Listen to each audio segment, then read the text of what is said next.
Once again, the crowds could be counted in their tens of thousands, turning out in the centre of Perth to see the Queen on the final day of her visit to Australia. It was billed as the big Aussie barbecue, but when the moment came, the sausages and the steaks were left to sizzle as people tried to catch a glimpse of the guest of honour. And from that guest, who's been to so many cities and met so many people over her reign, a sense that this visit and the warmth of the reception she's received in Australia has meant a lot. I can think of no more fitting way to end my visit here than in this idyllic Swan River setting, which I have enjoyed on so many occasions.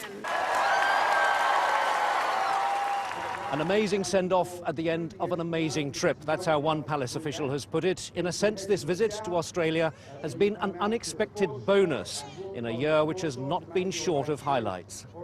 Yes, 2011 will be remembered.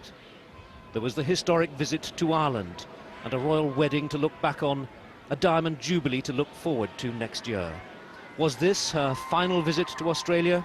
As things stand at the moment, don't anyone believe it. Nicholas Witchell, BBC News, Perth. And Nick joins me now. And as you were just saying at the end of your report there, Nick, a very successful visit for the Queen.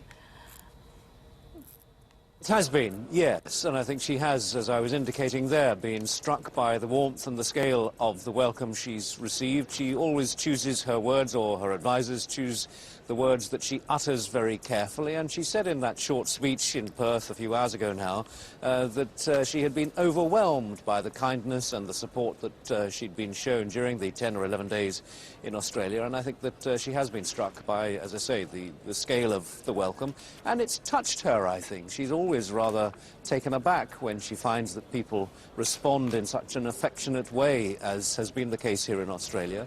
And it is the case that certainly the Republican movement in Australia, which was quite strong 12 years or so ago, seems to be receding in its popularity, and indeed the monarchy seems to have gathered a rather more firm level of support in this country, certainly according to recent polls. And the Queen is leaving, but the Commonwealth heads of government, of course, still meeting. What's on the agenda, Nick?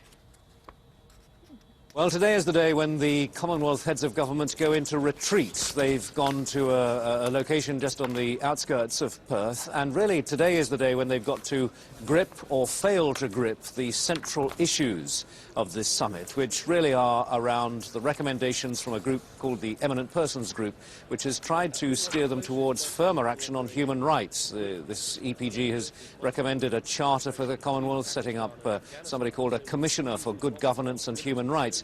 And this really is causing a split between the old Commonwealth, Britain, Australia, Canada, and members of the Commonwealth from developing nations who are very wary, very suspicious, particularly of this suggestion of a Commissioner for Good Governance and Human Rights. And certainly the suggestion is that that Commissioner post, suggestion of a post, will be deferred, and there are some people, some voices being raised that this will be a failure by the Commonwealth to actually show leadership and a vision for the 21st century and to do something about this core issue of human rights and good governance.